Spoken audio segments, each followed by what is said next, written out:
यावर्षी श्रावण महिना हा 13 ऑगस्ट 2026 वार गुरुवार या दिवशी सुरू होत आहे आणि 11 सप्टेंबर 2026 वार शुक्रवार या दिवशी संपत आहे। यंदा श्रावणामध्ये 4 श्रावणी सोमवार आलेले आहेत। यंदा श्रावणाची सुरुवात गुरुवारी होत आहे आणि श्रावण महिना शुक्रवारी संपत आहे। पहिला श्रावणी सोमवार 17 ऑगस्टला आहे। नमस्कार सर्वांना, मी प्रांजली। या व्हिडिओमध्ये मी तुमच्यासोबत पहिल्या श्रावण सोमवारी अतिशय साध्या सोप्या पण विधिवत पद्धतीने घरच्या घरी शिवलिंगाची पूजा कशी करावी, शिवलिंगाला शिवामूठ कशी अर्पण करावी, किती वेळा शिवामूठ अर्पण करावी आणि हो, शिवामूठ अर्पण करण्याच्या 2 ते 3 पद्धती या व्हिडिओमध्ये मी तुमच्यासोबत शेअर करणार आहे। अगदी त्या तिन्ही पद्धतीने वाहून दाखवणार आहे तुम्हाला शिवामूठ। आणि शिवामूठ अर्पण करताना कोणता मंत्र म्हणायचा आहे, 2 प्रकारचे मंत्र शेअर करणार आहे। या दोन्हीपैकी तुम्हाला जो सोपा वाटेल तो मंत्र तुम्ही शिवामूठ अर्पण करताना म्हणू शकता। सोमवारची पूजा केल्यानंतर नैवेद्य काय दाखवायचा, सोमवारचा उपवास कसा करायचा आहे, या श्रावणी सोमवारच्या उपवासाला काय खावं काय खाऊ नये, हा उपवास दुपारी सोडावा की रात्री सोडावा आणि हा उपवास सोडताना कोणती भाजी खाऊन हा उपवास सोडावा आणि सर्वात महत्त्वाचं या दिवशी सेवा काय करायच्या आहेत, अशी संपूर्ण माहिती या व्हिडिओमध्ये मी तुमच्यासोबत शेअर करणार आहे। श्रावणी सोमवारची पूजा सकाळी आपली देवपूजा करून झाल्यानंतर तुम्ही लगेच केली तरी सुद्धा चालते, पण सकाळी जर तुम्हाला वेळ नसेल, तुम्ही वर्किंग असता, सकाळची तुमची शिफ्ट असते, तर अशा वेळेला सायंकाळी प्रदोष काळामध्ये तुम्ही श्रावणी सोमवारची पूजा केली तरी सुद्धा चालते। श्रावणातल्या प्रत्येक श्रावणी सोमवारी तुम्ही शक्यतो रुद्राभिषेक करण्याचा प्रयत्न करा। रुद्राभिषेक कसा करावा हा व्हिडिओ सुद्धा मी तुमच्यासोबत शेअर केलेला आहे, तो तुम्ही बघू शकता। अगदी विधिवत पूर्ण मंत्र स्तोत्रासहित रुद्राभिषेक करून दाखवलेला आहे। काही अडचणीमुळे प्रत्येक सोमवारी रुद्राभिषेक करणं जरी शक्य नाही झाला तर या पद्धतीने तुम्ही शिवलिंगाची पूजा करू शकता आणि या 4 सोमवारपैकी कोणत्या तरी एका सोमवारी मात्र रुद्राभिषेक करण्याचा नक्की प्रयत्न करा। श्रावणी सोमवारचा उपवास महिला, पुरुष, मुलं, मुली अगदी प्रत्येक जण करू शकतात। यापूर्वी कधीही तुम्ही श्रावणी सोमवार पकडले नसतील तर यंदाच्या पहिल्या श्रावणी सोमवारपासून या उपवासाला तुम्ही सुरुवात करू शकता। श्रावणी सोमवारचा उपवास दुपारी सोडावा की रात्री सोडावा असा बऱ्याच जणांचा प्रश्न असतो।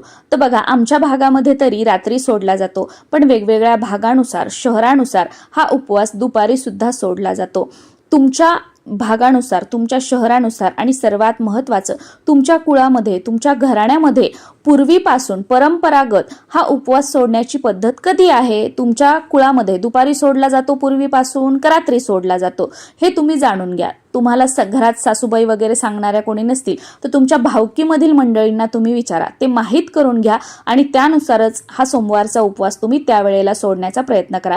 कारण पूर्वीपासून आपल्या घराण्यात ज्या काही रूढी परंपरा चालत आलेल्या आहेत त्या जाणून घेणं, त्या पाळणं आणि त्या पुढे चालू ठेवणं आणि त्याच प्रकारे जे काही सगळे सणवार, व्रतवैकल्य आहेत ते करणं हे आपलं प्रथम कर्तव्य आहे। त्यामुळे मी तुम्हाला काय व्हिडिओमध्ये सांगते किंवा अजून कोणाचं तुम्ही व्हिडिओमधून काय ऐकताय, गुगलवर वाचताय, यापेक्षा आपल्या रूढी परंपरेप्रमाणे उपवास सोडण्याचा प्रयत्न करा। आणि असं काहीही नाही की मी तुम्हाला सांगितलं रात्री सोडायचा आणि तुम्ही जर दुपारी सोडला तर ते चुकीचं आहे, असं अजिबात नाही।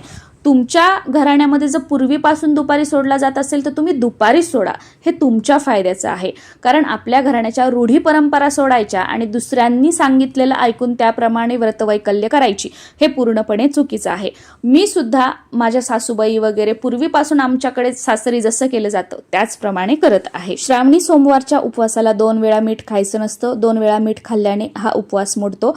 आणि श्रावणी सोमवारी किंवा महादेवाच्या कोणत्याही उपवासाला भगर चालत नाही, भगर खाल्ल्याने सुद्धा सोमवारचा उपवास किंवा महादेवाचा जो कोणता उपवास व्रत असेल ते मोडल्या जातं। त्यामुळे या 2 गोष्टींची काळजी घ्यायची आहे। आता ज्यांना शुगर वगैरे आहे, ज्यांना डॉक्टरांनी मीठ खायला सांगितलेलंच आहे, तर अशांनी काय करायचं, मग तुम्ही फराळाचे पदार्थ बनवताना त्यामध्ये सेंदव मिठाचा वापर करा। पण शक्यतो या दिवशी 1 वेळा जे कोणते फराळाचे पदार्थ तुम्ही खाणार आहात ते गोड खाण्याचा प्रयत्न करा, जसं की साबुदाण्याची गोड खीर, राजगिऱ्याचा गोड शिरा किंवा राजगिऱ्याचा लाडू दुधामध्ये मिक्स करून, किंवा तुम्ही केळी, कोणतेही फ्रूट जे तुम्हाला आवडत असतील ते तुम्ही खाऊ शकता, रताळी तुम्ही खाऊ शकता, चहा, दूध, ज्यूस तुम्ही घेऊ शकता। पण मीठ मात्र 1 वेळा उपवास सोडतानाच आपल्याला खायचं आहे। या दिवशी उपवास आहे, मग गणपतीला, महादेवाला किंवा देवांना नैवेद्य काय दाखवायचा, तर कोणत्याही फळाचा नैवेद्य, ड्रायफ्रुट्स रसचा नैवेद्य, साखरेचा, खडीसाखरेचा नैवेद्य तुम्ही दाखवला तरी सुद्धा चालतो. या दिवशी उपवास सोडताना आमच्याकडे तरी मुळा तोंडी लावला जातो. एक घास का होईना मुळा खाल्ला जातो आणि मग श्रावणी सोमवारचा उपवास सोडला जातो. मुळा खाल्ल्याशिवाय श्रावणी सोमवारचा उपवास सुटत नाही असं आमच्याकडे म्हटलं जातं. बऱ्याच ठिकाणी मेथीची भाजी खाल्ली जाते. मेथीची भाजी खाल्ल्याशिवाय उपवास सुटत नाही असं म्हटलं जातं. याप्रमाणे तुमच्या भागामध्ये किंवा तुमच्या घरी काय खाऊन उपवास सोडण्याची पद्धत आहे तो पदार्थ आवर्जून त्याचा समावेश करावा.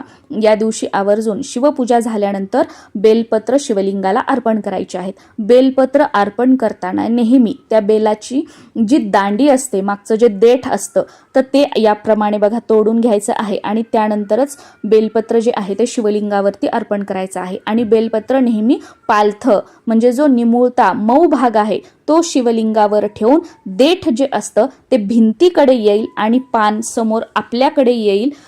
3 पानांपैकी जे मधलं पान असतं ते आपल्याकडे येईल. याप्रमाणे बेलपत्र शिवलिंगाला अर्पण करायचं असतं. तुम्हाला जर 108 बेलपत्र मिळाली तर शिव अष्टोत्तर नामावली म्हणत म्हणत तुम्ही बेलपत्र शिवलिंगावरती अर्पण करा.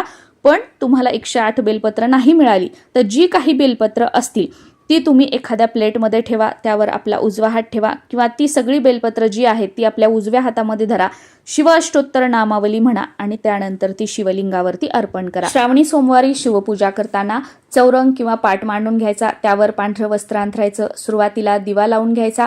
शक्य झालं तर आपण पांढरी वस्त्र घालायची. पांढरी वस्त्र नसतील तर जे काही फेंट रंगाचे कपडे आहेत ते या दिवशी घालायचे आणि देवघरातील गणपती बाप्पांची मूर्ती आणि शिवलिंग पूजेसाठी घ्यायचं आहे. सुरुवातीला गणपतीचं पूजन करायचं. ओम गण गणपतये नमः हा मंत्र म्हणून गणपतीच्या मूर्तीवर अभिषेक करायचा किंवा गणपती अथर्व शीर्ष किंवा गणपती स्तोत्र म्हणून अभिषेक केला तरी सुद्धा चालतो. गणपतीची मूर्ती स्वच्छ पुसायची. 2 विड्याचे पानं घ्यायचे, त्यावर थोडेसे तांदूळ, त्यावर ही मूर्ती ठेवायची किंवा छोटीशी एखादी तुमच्याकडे तांब्याची पितळीची प्लेट असेल तर त्यामध्ये गणपतीची मूर्ती ठेवली तरी सुद्धा चालते. गणपतीच्या मूर्तीला हळद कुंकू वगैरे अर्पण करून घ्यायचं. तुमच्याकडे असतील तर दुर्वा वाहायच्या, फुल अर्पण करून घ्यायचं आणि नैवेद्य दाखवायचा आणि धूपदीप ओवाळून घ्यायचं. त्यानंतर शिवलिंगाची पूजा करायची आणि शिवामूठ अर्पण करायची. शिवामूठ ही कधीही कोरडी अर्पण करायची नसते. शिवामूठ ही ओली अर्पण करायची असते. आता ती ओली पण कशा प्रकारे तर बघा, तुम्ही या पद्धतीने एखाद्या ट्रेमध्ये प्लेटमध्ये तांदूळ घेऊ शकता. मी तुम्हाला पहिल्या सोमवारची पूजा दाखवत आहे त्यामुळे पहिल्या सोमवारची शिवामूठ जी आहे ती तांदूळ आहे तर मी तांदूळ घेतलेले आहेत. ज्या सोमवारची जी शिवामूठ असेल ती तुम्हाला एखाद्या प्लेटमध्ये घेऊन त्यामध्ये थोडंसं पाणी टाकायचं, ती शिवामूठ ओली करून घ्यायची आणि 3 वेळा आपल्या मुठीमध्ये घेऊन 3 वेळा शिवामूठ अर्पण करायची आहे.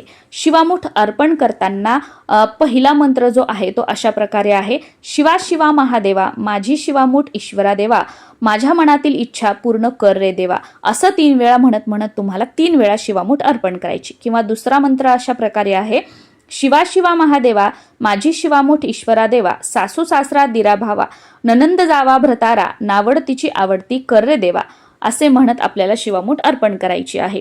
आता पहिल्या पद्धतीने ओलं करून आपण आपल्या मुठीमध्ये घ्यायची ती ओली शिवामूठ आणि 3 वेळा अर्पण करायची. दुसऱ्या पद्धतीमध्ये कोरडे तांदूळ घ्यायचे, आपल्या उजव्या हातात धरायचे आणि शिवलिंगावर सोडत सोडत वरतून एका पेल्याने आपल्या मुठीवर आपल्याला पाणी सोडत सोडत शिवामूठ अर्पण करायचे आहे. या दोन्हीपैकी ज्या पद्धतीने तुमच्याकडे शिवामूठ अर्पण केली जाते तर त्या पद्धतीने तुम्ही शिवामूठ अर्पण करू शकता.